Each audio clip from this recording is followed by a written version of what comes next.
Nancy, and welcome back to the show. Today we're talking about the ultimate fashion statement, reinvention. Our guest is a media icon, phenomenal dancer, culinary king, and a true force of nature. For decades he has defined South African entertainment, but now, after going back to school, fashion school that is, he's launching a fashion design career. Welcome to the one and only, the great Somizi Mhlongo. Loving the subtle clapping, loving it. How are you today, gorgeous? I'm really good, thank you. And how are you? I'm great. Really excited to have you on the show. Thank you. I want to delve into your career. You've conquered television, radio, even the culinary world. What has made you decide to step into the world of fashion? My frustration drove me to study fashion. My frustration of having to explain, but I don't have the words to explain to a designer what I want. Yes. And then it comes out, but doesn't really come out the way I wanted it. So I was like, I'm getting frustrated. I'll have to study so that I know exactly what I want, how I can make it, and that's when it started. I want to speak about your first line, the kiddies line, Sompaya Kids. Please tell me about the inspiration behind this and what led you to decide on kids. That shook me. I thought that you'd do glamorous queens. Yes.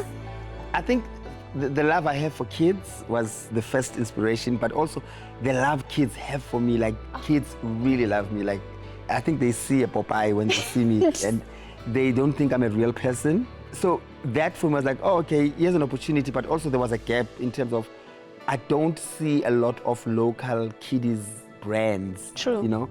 So I was like, okay, let me do something that is not overly saturated, and that's how Sompaya Kids was born. Lovely. And then let's talk about I want to call it expansion into Sompaya Femme. Yes. Let's talk about that line because that's what gets me excited as someone who can actually wear the clothes. Yes, absolutely. I think I've always been obsessed with how women dress and how they look and how they can turn anything into something. Yes. You know, a woman versus men. Men have to wear a shirt, t-shirt, short pants or long pants, and that's it. Goodbye. With women, they can take a scarf and make it a bra. They can take a scarf and make it a sarong. They can take a scarf and make it a doek, you know? And that fascinated me. There's so much to do in terms of creativity and room to be creative, and how women naturally look. They come in different sizes, different shades, but you can do anything and everything that is glamorous or toned down.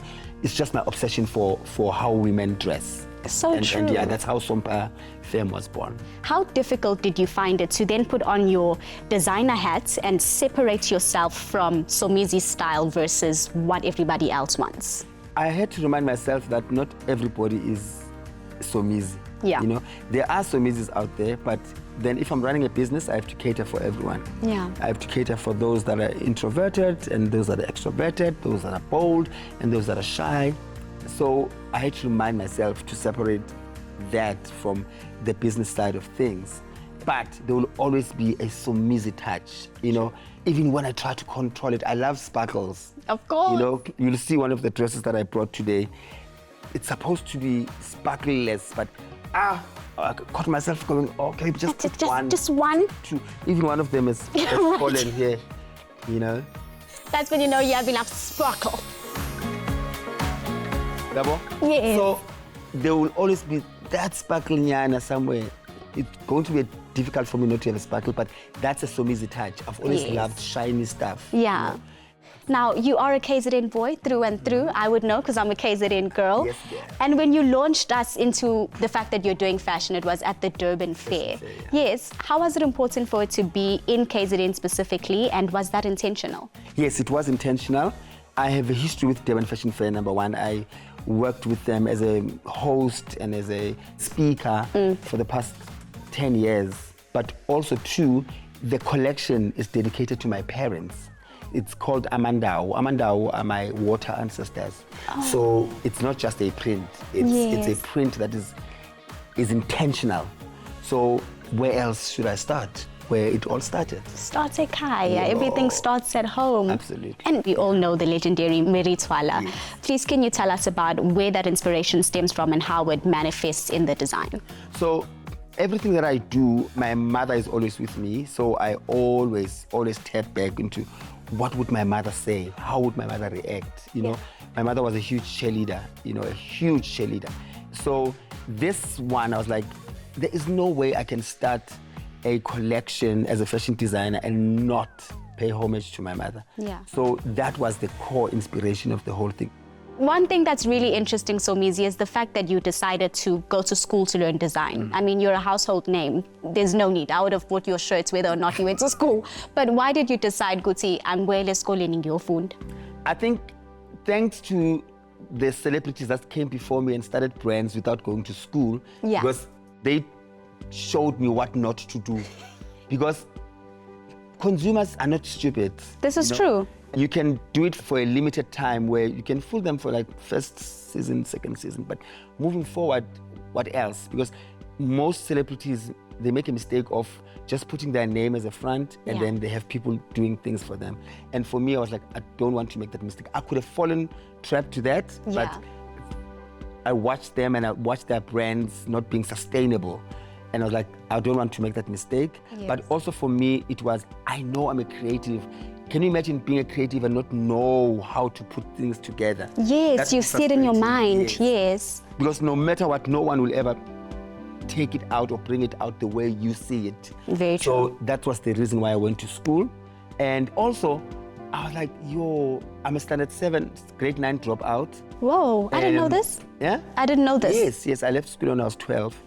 And I was like, in my family, no one has ever worn a graduation gown. It does. Yes. Yes. So I was like, let me be the first one. Only my daughter, but she's not my generation. We're not counting her. No, we don't. Not today. Counting, no.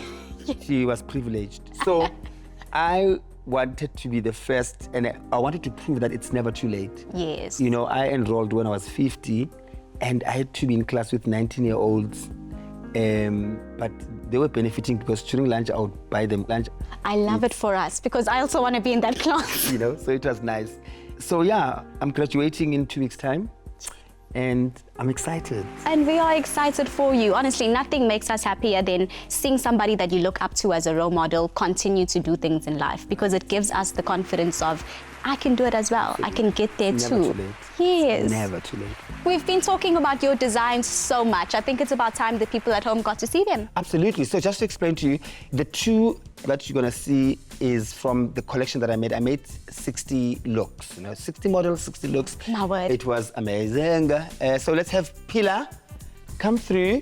This one is very, punky, regally and stuff. These colors that you see on the prints Yes. is a smudged combination of red, white, blue and black. Beautiful, right? yes. Yes, and then I just printed it over that. Pilar, let's see the pants.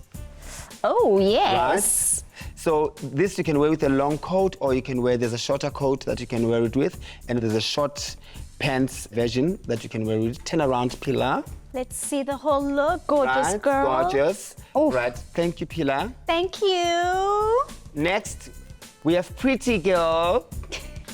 So here on the couture side, this dress I bought plain tulle, printed it, and I think as you can see, that's the consistency and the the look. Yes. The print is very important because you don't want to use a print that is everywhere, and then the next thing, you make a dress like this, and then you see somebody wearing a tracksuit of the same print. No, I created my own print, and I'm excited. It's looking good. And this, just so you know, the front part. Yes. I made a mistake. I was making this dress at 3 a.m. and I was tired, darling, and I was carrying on sewing this hand stitch. I finished and I realized this part was supposed to be at the back to represent the spine. Yes. But hey, it's still the spine. You can see from the X-ray. Exactly. You can still see the spine from the front. So that's what I do at school when they try to penalize me. Like, Yes. hey, No, sweetie. from the X-ray, even if she's facing front, you will see the spine on the other side. So that's how I did that. But I love this dress. How it came out, I love it. Turn around, turn around, Let's turn see around. the girl. 360. And it's like it was fits like a glove. sewn on her. Literally, it fits Is that like the a word? glove. Sewn. That's the English. Sewn. Yes, sewn. Sewn on her. So you see the side parts, for me it accentuates the hip and the 360 hourglass shape of a beautiful South African, voluptuous woman. Pretty, thank you very much. Thank you, gorgeous. Look at that confidence as she hops Yes, out. honestly. And we just met today, you think, ne? Yes. It means I'm a good designer. It means that you carried all of the talent. Yes, I need to make you something for your next shoot. You've said it on TV now. You Right. can't change your yes, mind. I need to. I love it so much. It's been so great having you. We'll catch up a bit later, though. I'm starving. Are we going to eat? Absolutely, love. I'm not going to invite you to my house and not eat. Can't wait. What an incredible testament to the power of passion and the idea that it's never too late to pursue a lifelong dream. Stay with us for more insights from Somizi later in the show.